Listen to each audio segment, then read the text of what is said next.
Financial institutions and economies around the world are on the verge of collapse. Unemployment, foreclosures, and deficits are skyrocketing. Oil reserves are declining, while the demand for oil has never been greater. There's overpopulation, disease, famine, pollution, and war, which are in the headlines every day.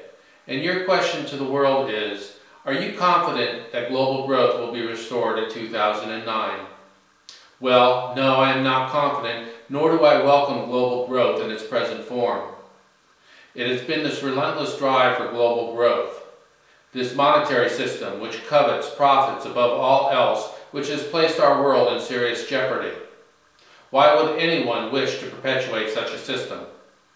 We need to redefine the relationship between business and profit. In short, we need a new business model which includes sustainability, the environment, and social responsibility as part of the bottom line.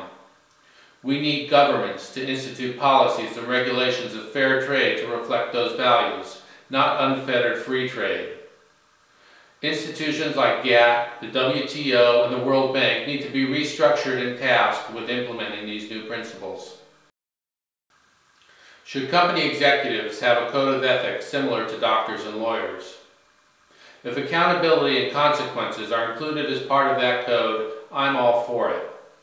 I believe changing some laws concerning CEO compensation would be far more effective.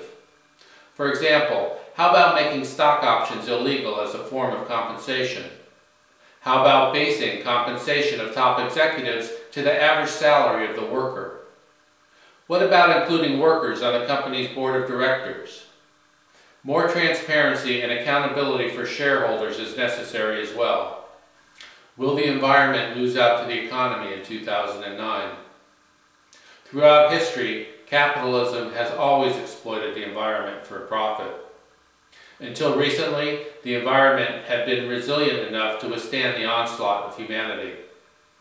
The difference today, however, is that nature can no longer survive the efficiency of technology combined with the economies of scale. The irony is, people need the Earth in order to exist, yet we are fundamentally altering the planet's climate and ecosystems to a point where we will no longer be able to sustain ourselves. The fresh water supply for billions of people is at risk. Weather patterns are changing, which will affect the world's food supplies.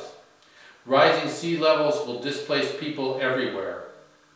We are only beginning to understand the complexities and ramifications of our role in climate change and what effects it will have on our planet. One thing is for certain. The quickest way to restore our environment is to redefine profit on a global scale. Will the Obama administration improve the state of the world in 2009? I think this is a question better asked at the Economic Forum in 2010.